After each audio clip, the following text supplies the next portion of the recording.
All right. Normally, I want to hear the stories, but if you got a great one, just text me, email me, Facebook me, let me know what it is. The question I have to wrap this up is how many tables had somebody say Pastor Don as the craziest person? Yeah. There are lots of stories. Pastor Don, he's a crazy driver. But this morning, as Pastor Don mentioned, we're continuing this AKA, otherwise known as series. And we're talking about a guy by the name of Jehu. And Jehu was given this nickname of the Madman. And it was based on his reckless style of driving his chariot. In 2 Kings chapter 9, verse 20, it says this. So here's the setting of this verse. Jehu is leading an army to go to battle against some kings. And the kings are like in some kind of fortification, and they see the cloud of dust off in the distance, right? So you can kind of see that. Imagine what that's like. Just a cloud of dust. You can't really see what's going on. Who is that out there? And so they send a messenger out to find out, are you coming to do battle with us, or are you coming in peace? And so this is what 2 Kings 9:20 says. It says, the watchman exclaimed, the messenger has met them, but he isn't returning either. And then he says this, it must be Jehu, son of Nimshi, for he's driving like a madman. So all they can see is just like a cloud of dust and a few people, but he was such a crazy driver that it was a characteristic. Everybody knew that Jehu was this wild driver. But it wasn't just in the way that he drove that he was a madman. So to help us understand who Jehu was, I'd like to start off this morning with a little cultural pop quiz. All right? And we're a week ahead of Father's Day. Ladies, next week is Father's Day. Just a PSA there.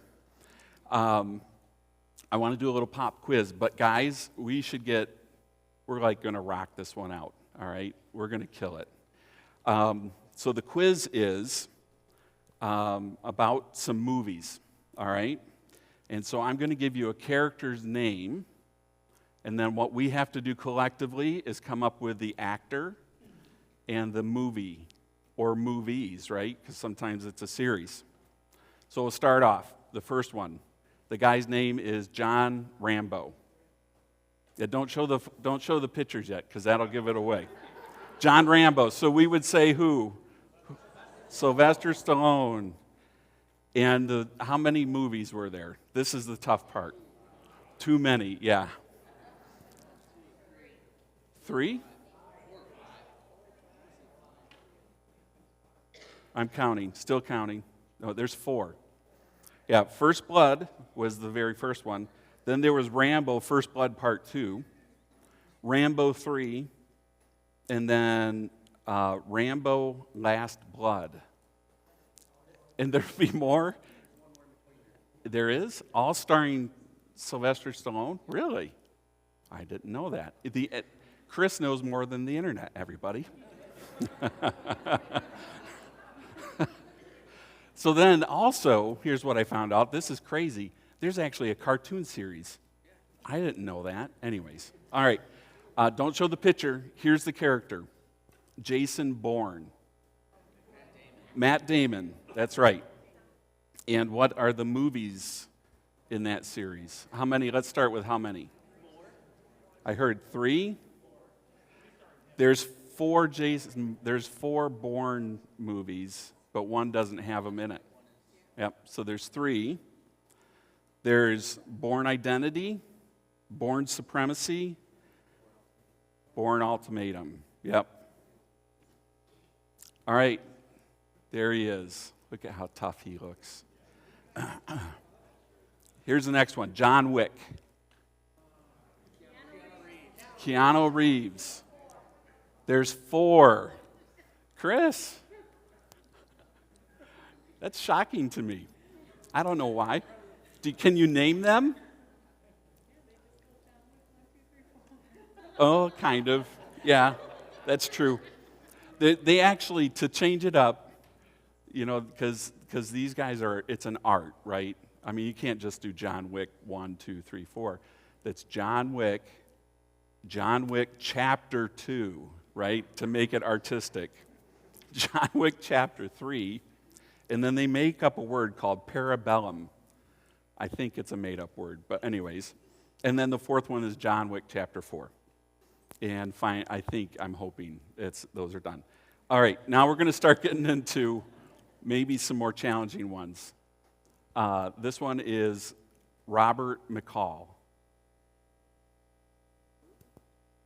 Crickets. Equalizer, very good. Somebody give Larry Miller a pat on the back. And who stars in that? Denzel Washington, and he did 3 of those. All right, now these last 2 are going to be tough. If we get these, man, I don't know. I don't know what it says about our church if we get these. But anyways, Nak Min Kwan. I know it. This is one of my all-time favorite movies. Not Karate Kid. I'll give you the actor. The actor's name is Jackie Chan. There he is. That's a picture of him from this movie. It's a movie by the name of The Foreigner. Kirsten's like, oh, I know this. You made me watch it.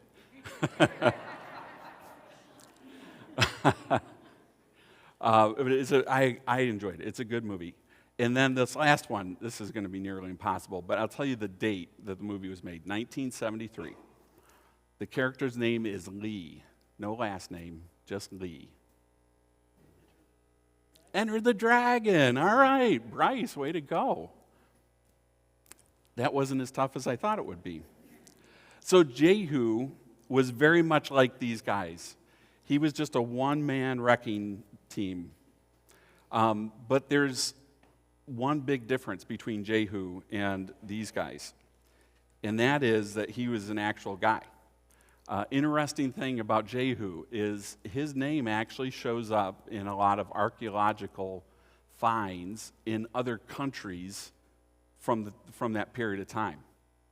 So there's no doubt that he was an actual guy. And what that means to us is the Bible is actually a piece of history. It's like a history book, right? And these people actually lived these lives. They actually went through these things that they go through that we read in the Bible, and that means that their stories are relevant to us. They're not a story as in, John Wick or whoever. These are actual people that actually live these things out.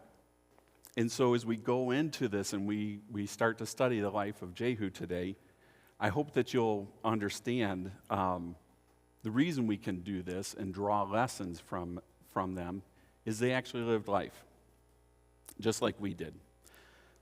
So to understand Jehu's life, it's good to understand a little bit of the background, the situation that he finds himself in. When we first learn about Jehu is actually in 1 Kings. So we start hearing about Jehu in 1 Kings, and then we finally wrap up in 2 Kings about him. And when we first hear about him, the king is a guy by the name of Ahab. And the first thing we have to understand is that Ahab's wickedness was super extreme. This is what it says in 1 Kings chapter 16, verse 30. It says, "But Ahab, son of Omri, did what was evil in the Lord's sight, even more than any of the kings before him. As though it were not enough to follow a sinful example of Jeroboam, he married Jezebel, the daughter of King Ethbaal of the Sidonians, and he began to bow down and worship to Baal." So here's a couple things for us to understand just how wicked was Ahab. Ahab, it says that he continued on in the sinful example of Jeroboam. So what was the sinful example of Jeroboam?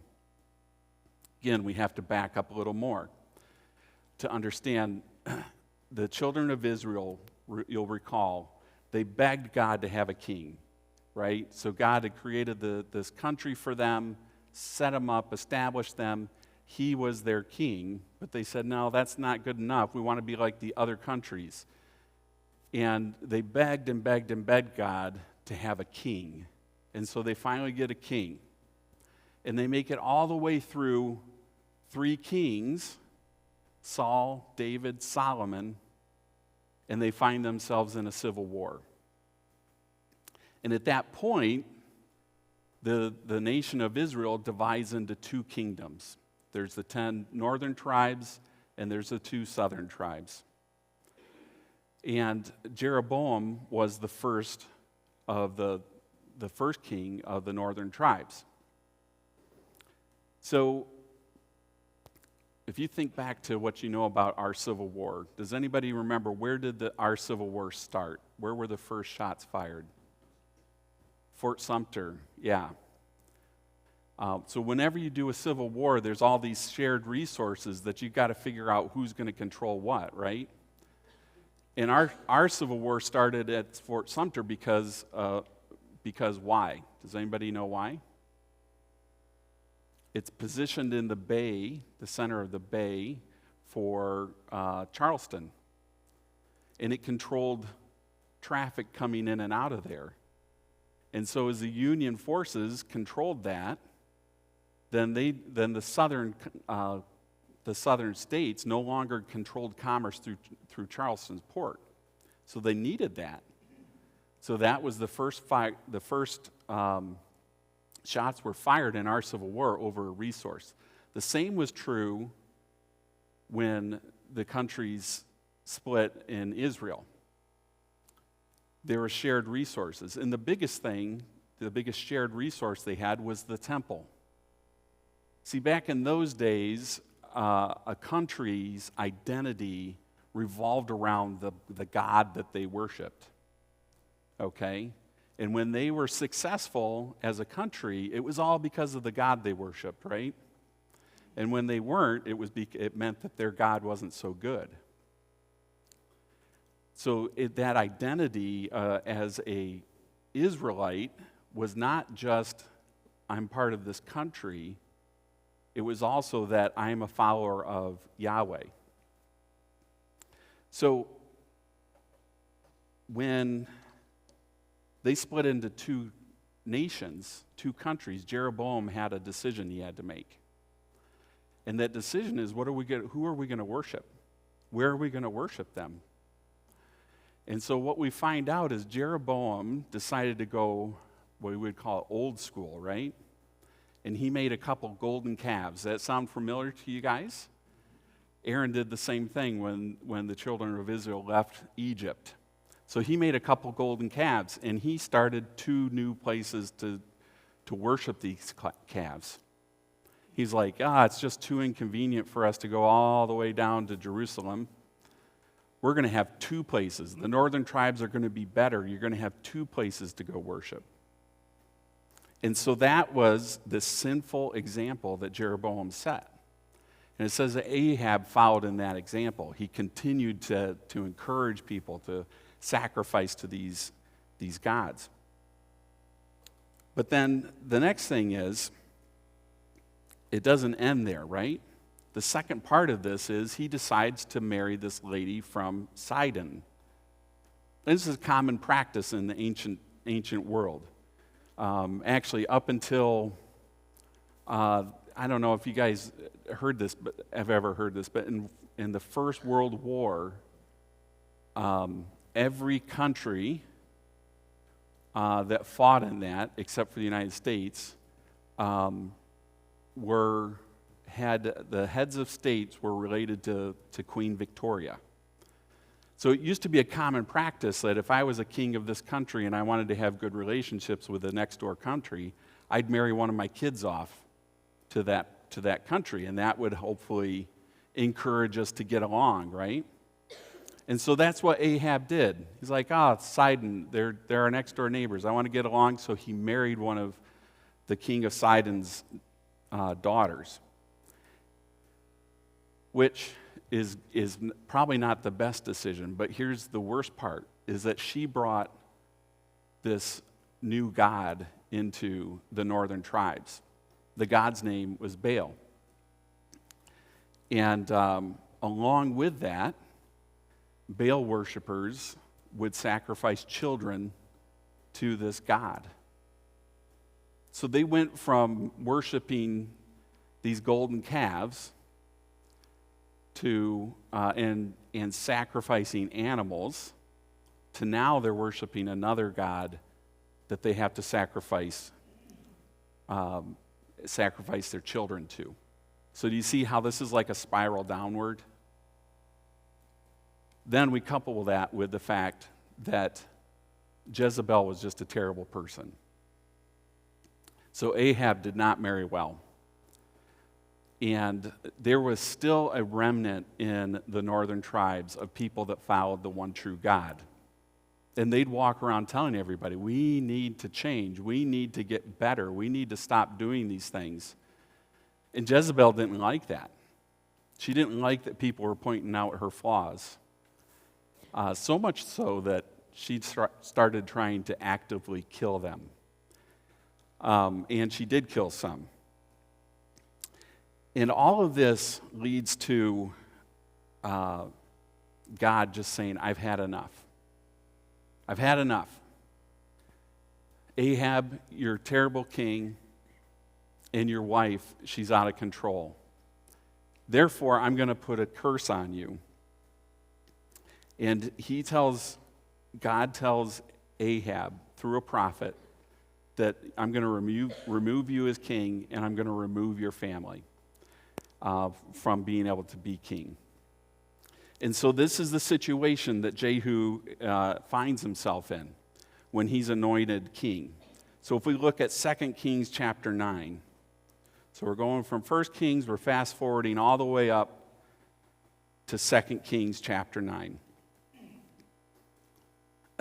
And this is what the Bible tells us about when Jehu was anointed king. It's starting in verse 4.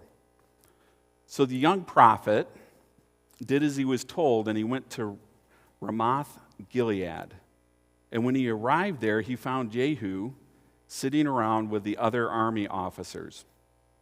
And he says this, I have a message for you, commander. And Jehu kind of looks around, and he goes, for which one of us? So what's that tell us about Jehu? He's a commander, right? But is he the commander, or is he one of many, right? So he's one of many commanders. Whose army do you think he's a commander in? Ahab's, yeah. And so Jehu says, which one of us? And the prophet replies, for you, commander. So Jehu gets up, and he leaves the others and went into the house. Then the young prophet poured oil on Jehu's head and said, this is what the Lord, the God of Israel, says. I anoint you king over the Lord's people, Israel. You are to destroy the family of Ahab, your master. In this way I will revenge the murder of my prophets and all the Lord's servants who were killed by Jezebel. The entire family of Ahab must be wiped out. I will destroy every one of his male descendants, slave and free alike, anywhere in Israel. I will destroy the family of Ahab, as I destroyed the families of Jeroboam, the son of Nebat, and of Baasha, son of Ahijah. Dogs will eat Ahab's wife's Jezebel at the plot of land in Jezreel, and no one will bury her.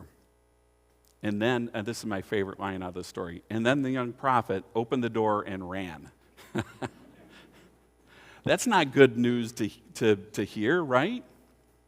Have you ever found yourself like plopped into this big, huge mess? And it's a huge task, right? I'm a land surveyor, and a few years ago, one of my colleagues was awarded a contract through the Department of Transportation. And MDOT happens to they use surveying services at a huge scale in Michigan, right? Like our normal surveys, we might come out and do a little, somebody's yard. We'll show you where your property lines are, things like that. Well, imagine if you're asked to survey 20 miles of road. That's a lot of detail that has to be done. And that's the type of project that we got. It happened to be one of the largest survey projects that our company had ever been awarded. And, all of us other project managers were like, oh, good job, great job bringing that project in. And we're being very sympathetic. We'll help you out however we can, right? And then 2 weeks later, just before the project's set to kick off, the guy puts in his resignation. And guess who got to do the project? I got to do the project. It was terrible. It was horrible. There was nothing good that came out of it. I mean, there might be some new roads, but from my standpoint, it wasn't worth the new roads. But anyways, we've all found ourselves in those times. Maybe you're a parent. This is one of the things when I was thinking about this point, it was the first thing that came to my mind. As a parent, you go to open your kid's door, and you look in there, and it's like, is there even one piece of clothing on a hanger or in a dresser drawer? Is there one toy that's in the toy box? And this was always my response. Karen will take care of it. And I'd shut the door and go on, right? And maybe you're remodeling your home. How many of you have started a Saturday morning, I'm going to do a quick remodel, and a month later you're still working on it? And you take something off and you're like, I can't believe that this house is still standing. You just strip off some drywall. Aren't there supposed to be studs back here? Things like that. I had one friend that started pulling some drywall off, realized the whole house, the guy had not, it wasn't that he didn't use the right wiring. Like there's supposed to be 3 wires. I'm not an electrician, but there's 2 that have current, and then there's the ground wire, right? So our house doesn't burn down. The previous owner had bought the 3-wire electrical, whatever you call it. He took the time to pull the 3rd wire out. He removed the ground. And so my friend had bought this house. Now he's got to totally rewire it. So we've all experienced where we end up being in a mess, and it's our job to clean it up. And in those situations, you've got 2 choices. You can roll up your sleeves and get busy and get some work done, or you can do like I did with the kids' rooms and just shut the door and leave it for your wife, right? Those are the choices. Well, Jehu, he chooses to roll up his sleeves. And what he did was nothing short of treason, right? It's easy for us just like, oh man, this is so cool. Jehu, he's a stud. But what he was doing was treasonous. If he fails, he's going to be killed. There's no doubt about that. He's putting his life on the line. And he's not going to die some kind of okay, we're going to try to treat you humanely. They're going to make an example out of this guy, right? So Jehu sets out a plan to do everything that God has commanded and eradicate the descendants of Ahab and to make sure that Jezebel is dead.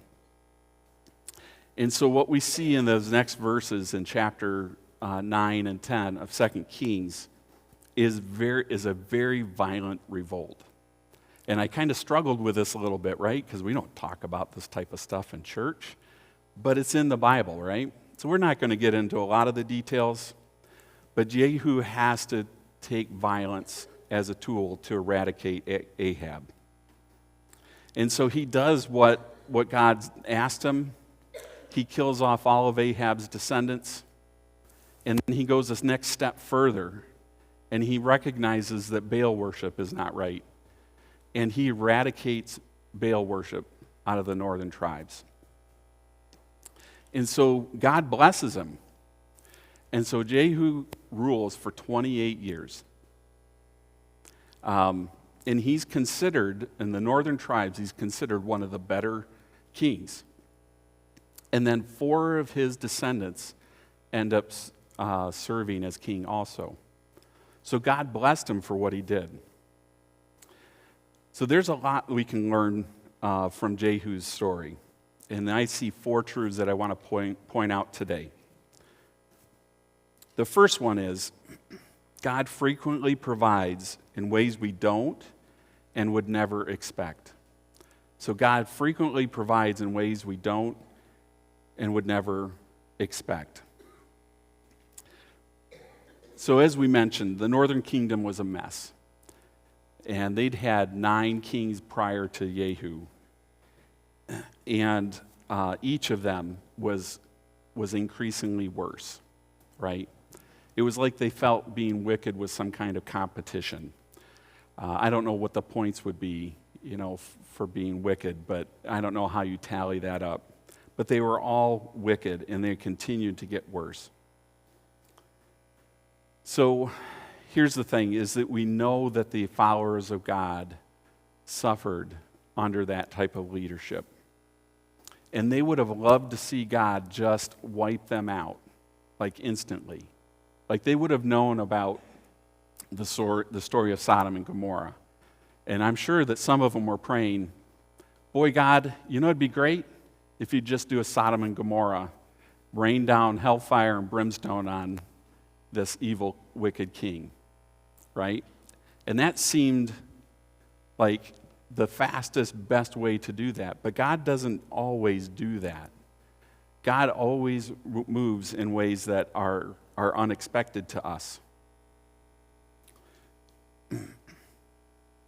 So he chose to use Jehu. And as we mentioned, this is why it's unexpected to me. Jehu was a commander for who? Ahab, right? He was kind of part of the bad team. Why would God choose him? And I think when that passage, when the young prophet runs from the room, I think that was part of it. I think that guy was pretty afraid of Jehu. He was like, boy, I don't want to be around him. I'm getting out of here. I think the followers of God at that time didn't think they could trust Jehu.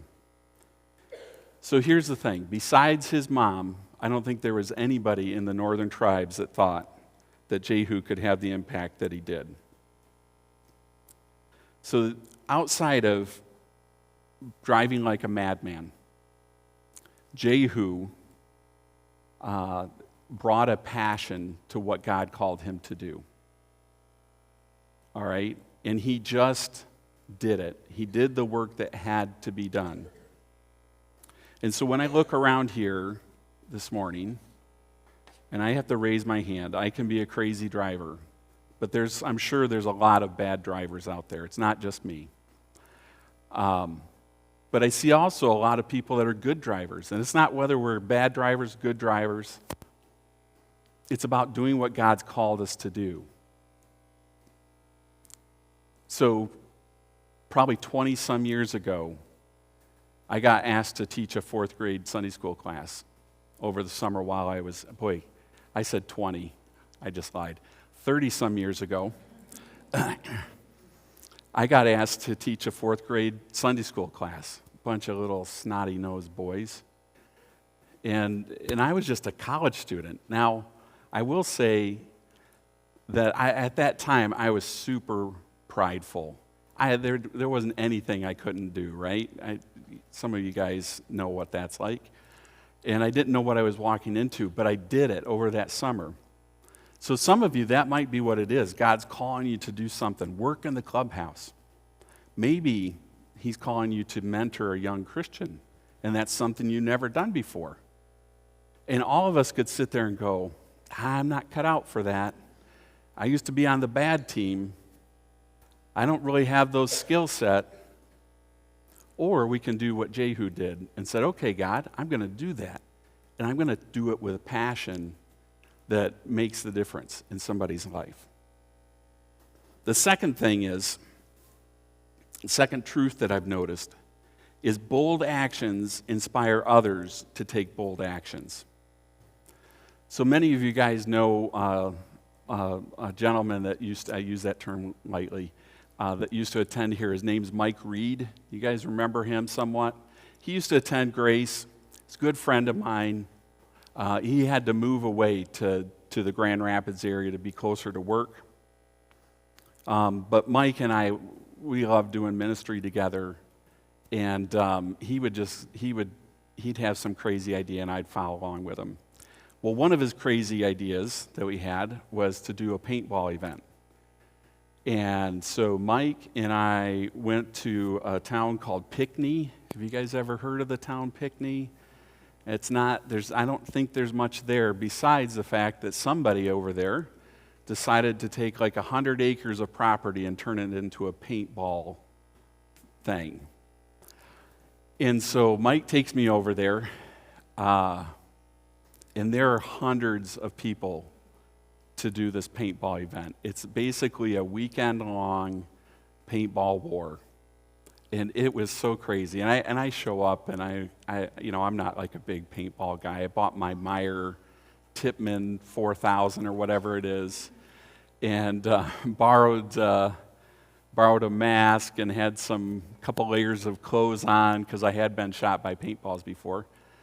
But you show up over there, there's guys that are just totally muscle bound, but they're like in just jeans. They have no shirt on. And they're going to go and just do battle bare chested the way God intended it, I guess. And then there's guys that are like, one guy joined our little group, our team, and he walks up and he's in, you know what a ghillie suit is? It's like that grass, like fake grass thing. He's going to be in a fake grass outfit, costume the whole day, hiding from us. And so he was, I'm going to be a sniper today. And we're like, okay, that's fun. So anyways, we go over there and we're playing and we're getting shot. And then the great thing is you get shot, you go out and you check back in. And so Mike and I and some other guys, we're on one side of a little ravine. On the other side of the ravine is a little cabin. And if you're at the edge of the ravine, they can shoot you. This is the thing about paintballs. If you have never been paintballing, the distance is very limited. So if you're like this on this edge of the ravine, you can get shot. You'll be out and you got to go back out. If you go back here and you get hit, the paintball doesn't break or it's really hard for them to hit you. So we're all standing back here far enough away, and we're just like, all right, how are we going to get those? There's like two guys in this little cabin. How are we going to get them out of there? And we're talking. I think if we use a upper echelon something or other, and we're talking all these things, if you can flank them over here to the south, and we'll run a distraction thing over to the north, and we're coming up with all these ideas, and finally Mike's just like, you know what, guys? They can't shoot us all. Let's go. And Mike starts running. I go 10 feet. I trip over a tree root, poof, face plant. I look up in time to see Mike just stop. Doop. I'm out. And he got shot. So we had moved all of 10 feet, and our leader is out. But you know what? We moved 10 feet. And from that position, so I was laying on the ground, which turned out to be really hard to shoot me. And now all of a sudden, we're in a position where the people in the cabin are like, that's a lot of paintball coming at us. And they got scared and left. But it was all because that bold move that Mike took. Now, here's the thing. We see the same thing out of Jehu. All right, so Jehu, he goes and he attacks two kings at one time, and he kills them both. Once that happened, that's a bold move, would you not say? You go and take on two kings at the same time, and you take them out, that news spreads. So Jehu has taken out the first person from Ahab's family, his son that's currently reigning. Now he's going to go get Jezebel. So he goes to get Jezebel, and he goes up to her castle. I always think of it like as a medieval castle. I don't think it was that way in Israel, but that's the way I think. So I'm thinking like Rapunzel type setting. So Jehu's down at the base of her castle, and he's like, "Hey, Jezebel, what's going on?" And she's like, it's really interesting because Jezebel, the Bible tells us she put on her makeup. She wanted to look good. She was going to try to sway him over with her womanly wiles. But he shows up, and she's got 3 attendants with him. And Jehu just looks up at the guys that are attending her, and he says, "How many of you guys are with me?" And 2 of the guys step forward. "We're with you." And Jehu says, "Well, chuck her down here." Yep. And off she goes. Bold actions inspire other bold actions. Those attendants, once they took that, they chucked her off, they also joined Jehu. Guess what happens if this revolt ends? They're right there with Jehu. They're going to be killed in probably the most inhumane way. So we see this lived out on a daily basis, and it's just a fact of who we are as humans, right? It's just a fact of who we are. And here's the thing. I want you to pay carefully attention to this. We can use that to help people. We can use it to help people. And that's what we do here at Grace. We try to do bold things that help people do bold things. So this summer, Grace Church on Wednesday nights, we're going to be doing events all throughout the communities that we serve and live in. And I just want to encourage you guys. Now, none of these things really seem all that bold, outside of the fact that you got to leave your house. And for some of us, quite honestly, our culture is getting this way. That's becoming more and more of a bold thing. But we're going to be going around to the communities around us and serving the people, doing acts of kindness, doing service projects. So I encourage you, this is your opportunity to do something bold, have an impact in these communities, and make a difference in someone else's lives. Third truth that I see in the life of Jehu is it's easier to crusade against someone else's sin than to deal with your own. So Jehu did a lot of things right. He did what God asked him to, right? And he went a little bit further. But in 2 Kings, what we see is that he didn't go quite far enough. So 2 Kings chapter 10, if you look at verse 28, 2 Kings 10:28, it says this: "In this way, Jehu destroyed every trace of Baal worship from Israel. He did not, however, destroy the golden calves at Bethel and Dan, with which Jeroboam, son of Nebat, had caused Israel to sin. Nonetheless, the Lord said to Jehu, 'You have done well in following my instructions to destroy all the families of Ahab. Therefore, your descendants will be kings of Israel down to the 4th generation.' But," verse 31, "but Jehu did not obey the law of the Lord, the God of Israel, with all of his heart. He refused to turn from the sins that Jeroboam had led Israel to commit." So it makes sense that Jehu didn't eliminate those. If you think about it, he grew up with those golden calves. That's probably where his friends all gathered for social events. Hey, let's all meet up at Dan and, sacrifice a few sheep to the golden calf up there. It was much easier for him to say, "I'm not comfortable with these foreign gods," and get rid of the Baal, right?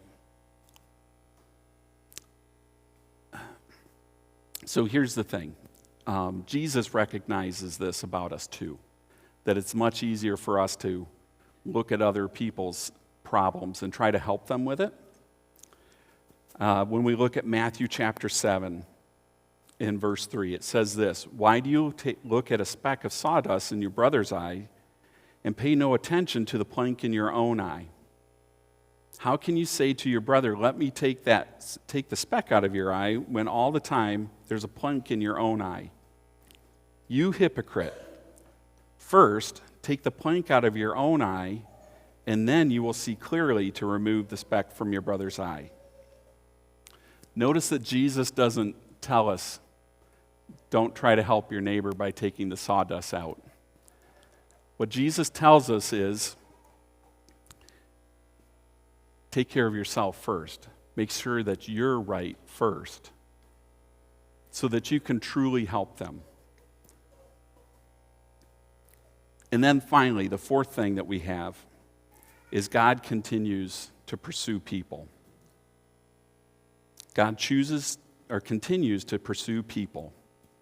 Here's a chart that shows all the kings who ruled over the children of Israel.